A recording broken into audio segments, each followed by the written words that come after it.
कि यहाँ के गांव गांव में मेरे पिताजी, मेरे परिवार के प्रति कितनी श्रद्धा है। रात रात तक हम यहाँ के रास्तों से गुजरते थे तो लालटेन लेकर बुजुर्ग लोग हमारा इंतजार करते थे। कभी कभी मेरा चेहरा देख के रो पड़ते थे कि राजीव भैया की बेटी आई है।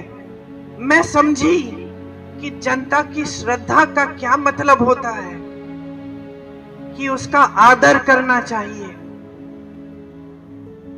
मैंने देखा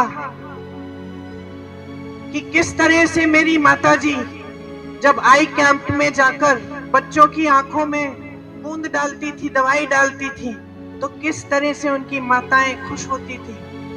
बेवाओं को देखा जब हम लोग कैंप लगाते थे, कितनी गरीबी में रहते थे और हम पेंशन देते थे। उस समय पेंशन मिलता था, बेवा पेंशन कहते थे उसको।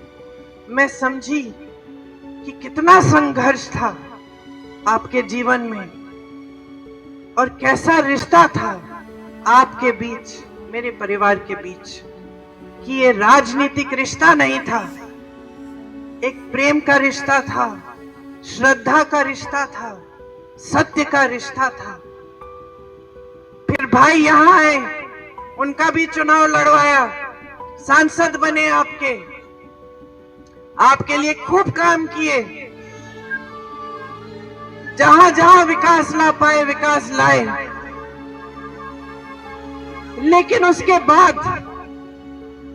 पूरे देश में एक नई तरह की राजनीति आई, एक राजनीति जो शायद हम जैसे लोग शुरू में समझ नहीं पाए, क्योंकि हमारी सभ्यता ही अलग थी, हमारी समझ ही अलग थी। हमें सिखाया गया था कि जनता के सामने झूठ मत बोलो, हमें सिखाया गया था कि जनता का आदर करो, हमें सिखाया गया था कि जनता सर्वोपरि है। और हम अपनी आंखों के सामने देख रहे थे कि एक नई राजनीति उभर रही है जो जनता के जज्बातों का इस्तेमाल कर रही है, सत्ता बटोरने के लिए जनता को गुमराह कर रही है।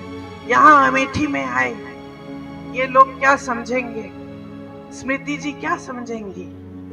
ये तो यहाँ पे आपके लिए थोड़ी आई, ये तो राहुल जी को हराने के लिए आई हैं, ये राहुल जी से लड़ने के लिए आई हैं, ये आपके प्रति श्रद्धा की वजह से नहीं आई हैं।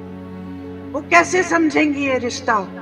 इन्होंने झूठ फैलाए कि हम आपकी जमीन हड़पने आए थे, कि जिन महिलाओं के जिस समूह में आप थी, आपको याद है जो परियोजना थी, कि वो परियोजना ही हमने इसलिए बनाई कि हम आपकी जमीन हड़पना चाह रहे थे, कि हम लूट रहे थे आपको, कि हमने कुछ नहीं किया आपके लिए, कि हमारे दिल में सिर्फ परिवारवाद की भावनाएं थी, सिर्फ सत्ता चाहते थे हम, हमारे दिल में आपके लिए कोई भावना नहीं थी। और कुछ ऐसा हुआ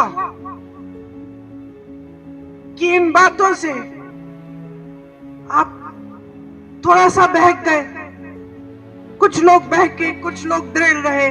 जो भी हुआ, राहुल जी वो चुनाव हारे और एक पुराना रिश्ता जो आपके बीच, हमारे परिवार के बीच था, वो थोड़े समय के लिए थम गया, लेकिन टूटा नहीं, क्योंकि वो रिश्ता कभी टूट नहीं सकता है। Attention please.